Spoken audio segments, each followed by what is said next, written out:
Hey guys, welcome back to Electrical Car Repair Live. Thank you guys for watching and subscribing to the channel.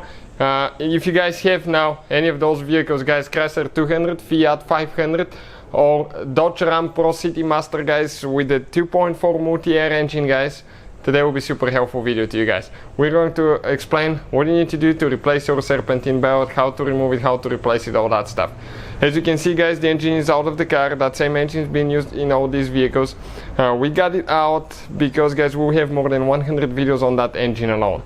Okay, we'll be taking almost everything apart, and by getting it out of the vehicle, we'll show you with great detail how to do things. Otherwise, it will be practically impossible to show you with the camera how to do things.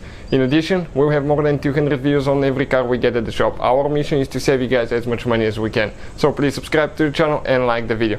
Let's start on it now and show you guys what needs to be done to remove and replace your Serpentine belt.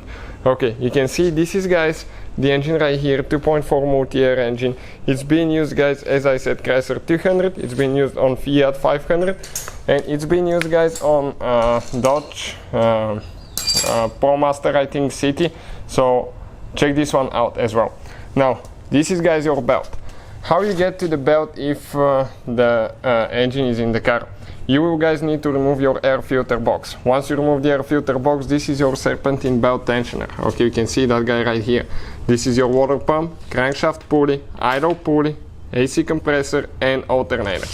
Now, every time, guys, you replace the belt, I would recommend to put new pulleys for the tensioner pulley and idle pulley as well. We'll have the links in the description of the video below. But if you just need to replace the belt, that's what we'll be doing today.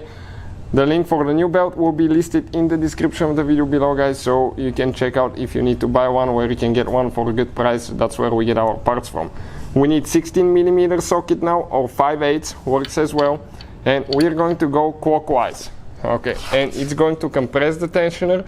Now, you cannot pull the belt from the alternator like most vehicles because it's a shorter belt. The only option is to pull it from the idle pulley. Okay, like that. And the belt, guys, will come out. You can see, pretty simple, right? So that's how you guys remove it. After that, guys, you get the new replacement belt. Okay, and you're going to start from the crankshaft pulley. After that, you're going to feed it, guys, to the AC compressor. Okay, in the vehicle will be way more limited room, so it won't be as easy. It will take you more time. Go to the idle pulley, from the idle pulley to the alternator. Then from the alternator, guys, okay, we'll need to go to the water pump, and from the crankshaft we need to go to the tensioner pulley. Now what I'll do, I'll remove it from here, okay, and we're going to install it on the tensioner pulley first.